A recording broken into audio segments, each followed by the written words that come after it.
Hey, what's up you guys? This is Junior Trader, and in this video we are taking a look at ARM, Broadcom and Micron stock.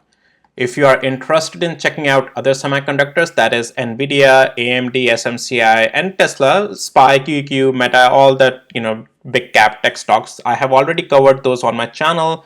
Check those videos out here if you are interested. All right, so let's jump into these other semiconductors. But before that, I also want to let you know, none of this is any financial advice and it's only for education purposes, guys. Please do your own thing. I'm just sharing here my opinion, nothing more than that.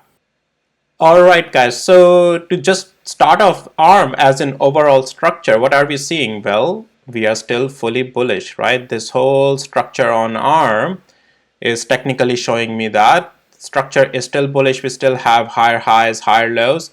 The level of 177 and 27 cents is a new good support on ARM. And as you know, we have guys, ARM has been like a retirement stock. Like if you have followed all of my plays on ARM, you can easily retire by now. I have been calling out even $164 from these pivots once we started to form down here at $100 range. And we have been just going up and up and up, and as I have been saying that yep, pullbacks are just a buy, and you can take partial profits in the extensions, pullback just a buy.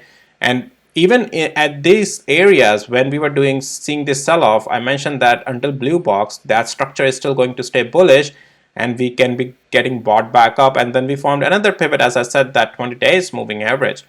And then level by level, as we break above 163 and 82 cents, then 171, we can go to the next levels and next levels. And ARM has been giving us just that.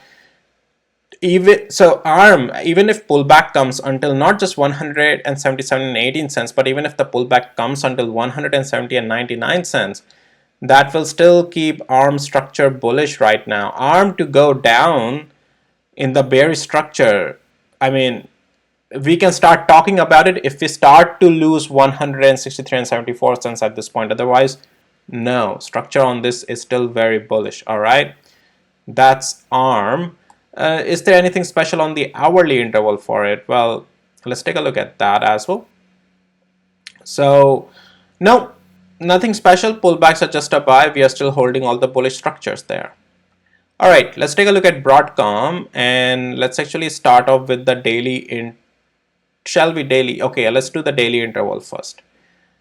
And let me actually adjust my chart here, guys. Okay, so there was this when we were selling off and started losing these pivot areas, I talked about expect some sell-off, sell-off, sell-off, and we'll see until when that sell-off would stop, right? That cool-off we talked about. 20 days moving average is definitely the level to watch, but I talked to you guys about watching this level of 16-17. Above this, it's just a long play, and we have been getting that, right? So if I take you to the hourly interval, right, and we'll talk about what next are the possibilities from Broadcom here. So this was forming higher lows already, and then structure change was above the break of the level of 16-17. Once we got out of it, that was pretty much the entry zone, and I have been saying since then that intraday is just a long play, pullbacks are just a buy. Now where we are in the price action, yes, there's some sell-off coming, but is the sell-off strong enough that's going to make it bearish? Well, technically we are not bearish yet.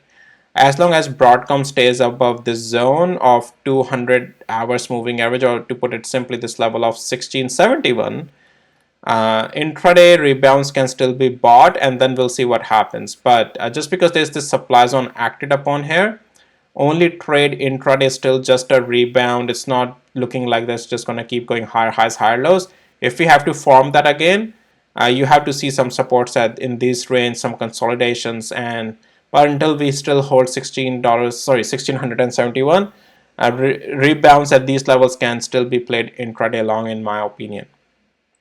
All right, so that's Broadcom, and then let's take a look at Micron.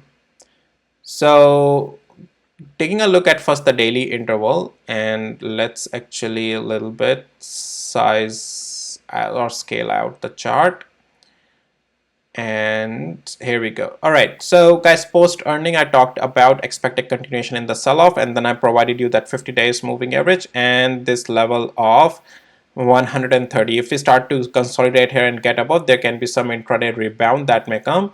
And for that, I provided you the level of, if I go to the hourly interval, I provided you the level of, this was the level, 131 and 90 cents. Above this, it's a long play, at least to the levels of what underneath of 200 hours moving average and where this previous resistance zone is sitting, right?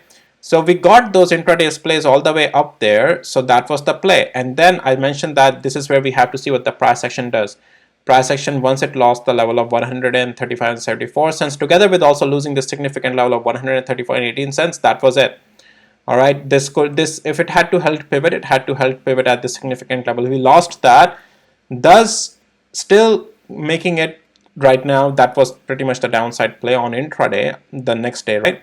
So technically it is showing a little bit more signs of bearishness. It all comes, I would only want to touch Micron at this point to the downside if we lose the bottom of the blue box from where it is right now. That is, if we lose 127.35 cents, then some more downside I expect on this. If anytime we can start consolidating here and start to go up, then yeah, I can expect upside again. But otherwise, no. I would like to just sit on the side right now on this and let it play out. And if we lose 127.23 cents, then definitely I'm expecting much more downside on Micron here. All right, cool. Guys, that's pretty much it for this video. I do want to talk about this. Nvidia gets a rare downgrade over concerns that demand is normalizing. Let's a little bit take a look at what they are saying here. Nvidia has received a rare downgrade from a New Street Research, with analysts citing concerns about stocks overvaluation. New Street Research analyst Pierre Ferragu downgraded Nvidia stock from buy to neutral, citing that the stock is getting fully valued after remarkable 161% surge. So he's just saying that, hey guys, it's already priced in. This is all what Nvidia can do. Again, I'm not too concerned about what analysts have to say. I'm just doing I did a technical analysis on Nvidia. Already checked that video out. We don't make money what analysts have to say. We make money out of the technicals, right? Both up and down, and based on the structure and the price action. Alright guys, well that's it for this video. If you found it helpful, valuable, please hit the like, subscribe. If you need access to my tools, links are in the description below. Every detail about what my tools are, links are in the description below of this video. Check it out over there. But in the summary, I have 2 indicators and 2 trading bots. Alright, I'll see you in my next videos. Take care. Bye.